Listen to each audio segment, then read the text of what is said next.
Bismillahirrahmanirrahim. Assalamualaikum warahmatullahi wabarakatuh.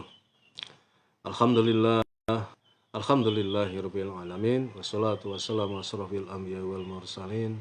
Sayyidina Muhammadin wa ala alihi washabihi ajma'in. Rabbi israhli sadri wa yassirli amri wahlul 'uqdatam min lisani yafqahu qawli. Halo teman-teman sekalian, apa kabar? Alhamdulillah, kita berjumpa lagi di dunia maya dalam keadaan sehat walafiat. Dan oleh karena itu, mari kita selalu bersyukur kepada Allah Subhanahu wa Ta'ala atas segala karunia yang diberikan kepada kita yang begitu banyak dan mustahil bisa kita menghitungnya. Di antaranya adalah nikmat kesehatan atau karunia kesempatan, karunia umur panjang yang barokah, dan tentu karunia yang paling agung adalah karunia iman dan Islam. Karena dengan keduanya itulah kita akan selamat fid dunya wal akhirah. Selanjutnya mari kita bersolawat kepada baginda Rasulullah Muhammad SAW. Allahumma sholli ala sayyidina Muhammad wa ala ali wa sahbihi ajma'in wassalam. Teman-teman sekalian, pada kesempatan pagi ini alhamdulillah kita bisa hadir, saya bisa hadir kembali untuk meneruskan membacakan buku Sirah Nabawiyah, buku tentang kisah perjalanan kehidupan baginda Rasulullah Muhammad SAW. Dan yang terakhir kemarin saya sudah menyampaikan tentang pembunuhan Ka'ab bin Ashraf. Ini adalah tokoh Yahudi yang dilakukan dengan taktik intelijen lah, kira-kira begitu, yang dilakukan oleh pasukan khusus dari Rasulullah Muhammad SAW. Dan pada kesempatan pagi ini akan saya lanjutkan dengan Ghazwah Bahron. Ghazwah ini operasi militer .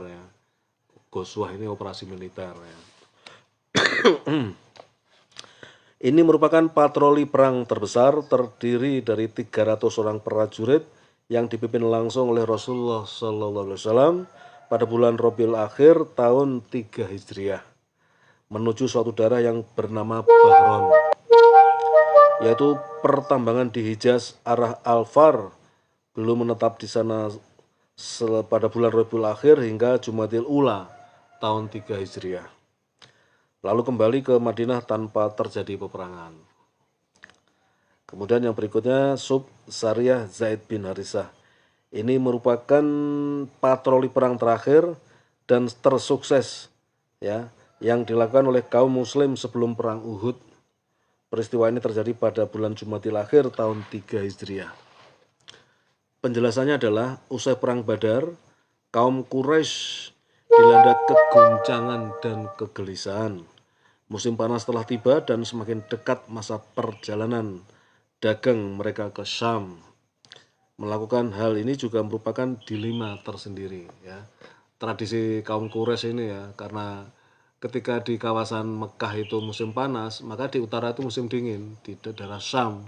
Syam itu sekarang meliputi Syria, Lebanon, Yordania, dan Palestina yang dicaplok oleh Israel itu. Itu dulu disebut dengan negeri Syam. Pada musim dingin, orang-orang Quraisy berdagang ke negeri Syam. Sofwan bin Umayyah yang telah ditunjuk untuk memimpin rombongan kafilah ke Syam tahun ini berkata kepada kaum Quraisy, "Sesungguhnya Muhammad dan para sahabatnya telah mengawasi perjalanan kafilah dagang kita. Kita tidak tahu harus berbuat apa terhadap para sahabat Muhammad ini, sementara mereka tidak beranjak dari pesisir. Para penduduk tepi pantai telah mengadakan perundingan dengan mereka dan sebagian besarnya menjadi pengikut mereka. Kita tidak tahu harus lewat mana lagi. Padahal kita bisa berdiam saja di negeri kita. Padahal jika kita berdiam saja di negeri kita, lama-kelamaan modal kita habis, kita makan sendiri. Sungguh kehidupan kita di Mekah bergantung kepada perdagangan ke Syam pada musim panas dan ke Habasyah pada musim dingin." Mereka membicarakan masalah ini, lalu berkatalah Aswad bin Abdul Muthalib kepada Sofwan, "Ambillah jalan yang menyusuri pantai yang menuju Irak. Ini jalur yang lebih jauh sekali menembus Najd sampai ke Syam. Kalian melewati sebelah timur Madinah hingga jarak tempuh yang jauh sekali. Sementara orang-orang Quraisy buta terhadap jalur tersebut. Kemudian Aswad bin Abdul Muthalib mengisyaratkan agar menjadikan Farrad bin Hayyan yang berasal dari Bani Bakar bin Wa'il sebagai pemandu jalan dan pembimbing perjalanan ini. Kafilah dagang Quraisy pun berangkat yang dipimpin oleh Sofwan bin Umayyah dengan menempuh jalur yang sama sekali baru. Hanya saja kabar tentang kafilah ini dan rencana jalur perjalanannya bocor sampai ke Madinah. Hal ini terjadi ketika Khalid bin An-Nu'man yang sudah masuk Islam berkumpul bersama dalam suatu pertemuan minum-minum khamar waktu itu. Pada waktu itu khamar belum diharamkan, dengan Nu'aim bin Mas'ud al-Asja'i yang waktu itu belum masuk Islam. Tatkala khamar itu sudah bereaksi ke tubuh Nu'aim, dia bercoloteh tentang kafilah ini dan jalur-jalur perjalanannya. Khalid segera mengirimkan berita ini kepada Nabi Sallallahu Alaihi Wasallam. Saat itu juga Rasulullah SAW langsung menyiagakan 100 penunggang kuda di bawah komando Zaid bin Harithah al-Kalbi.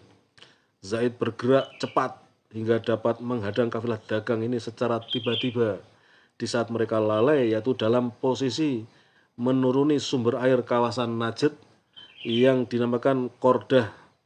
Mereka lalu menguasai semua isinya dan Sofwan bin Umayyah beserta para pengawalnya hanya bisa lari menyelamatkan diri tanpa melakukan perlawanan sama sekali.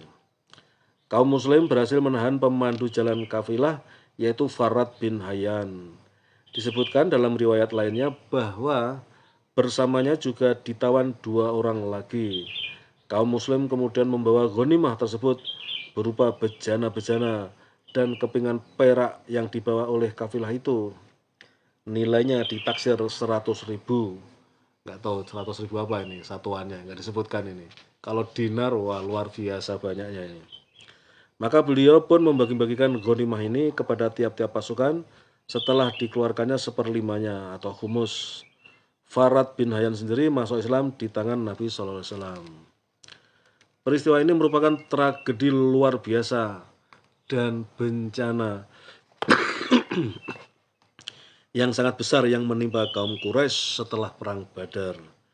Keguncangan semakin menjadi-jadi dan kesedihan serta kehinaan pun semakin bertambah-tambah.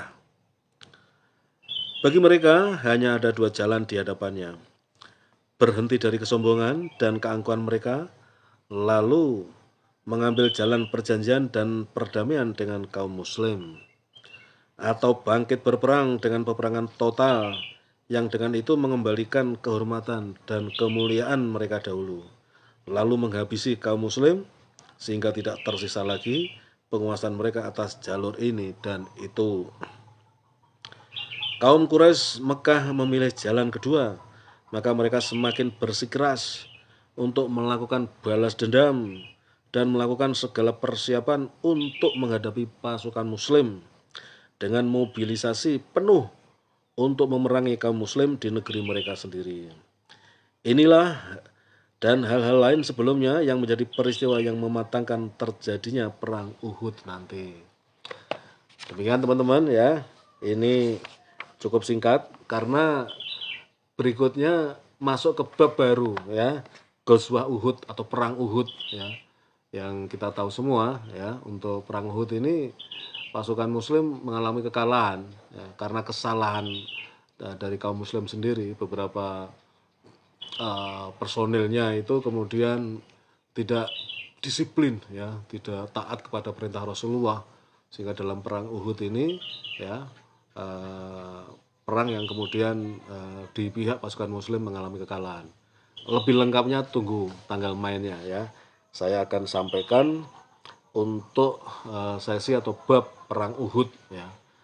Yang sebelumnya perang Badar, kaum muslim mengalami kemenangan yang luar biasa, dan kemudian nanti berikutnya dalam perang Uhud kaum muslim mengalami kekalahan ya. Tentu semua ini atas skenario Allah sendiri untuk memberikan satu pelajaran bagi kaum muslim ya, yang pada akhirnya akan membuat mereka pasukan muslim ini akan lebih kuat dan terbukti. Setelah itu kemudian Islam bisa berjaya menguasai Jazirah Arab secara keseluruhan, bahkan kemudian menyebar ke berbagai penjuru dunia, ya, termasuk ke negara kita, Indonesia ini. Demikian teman-teman yang bisa saya sampaikan, mudah-mudahan bermanfaat. Ya, buku ini masih cukup tebal, ya, tetapi akan saya tuntaskan, ya, insya Allah akan saya tuntaskan karena saya pun baru membaca sekarang ini, ya, tapi dengan saya membaca sekaligus saya sampaikan dalam siaran langsung ini, ya, banyak manfaatnya. Teman-teman nggak perlu ikut baca, cukup dengarkan, bisa mengikuti kisah perjalanan kehidupan baginda Rasulullah SAW. Silakan di scroll saja untuk yang mengikuti melalui Facebook, ya, atau bisa juga kalian mengikuti melalui channel kisah para rasul di YouTube, ya. Itu karena saya upload di YouTube juga, ya, setelah siaran langsung di Facebook ini akan kemudian saya upload ke YouTube. Demikian yang bisa saya sampaikan, mudah-mudahan bermanfaat. Mohon maaf atas segala kesalahan. Assalamualaikum warahmatullahi wabarakatuh.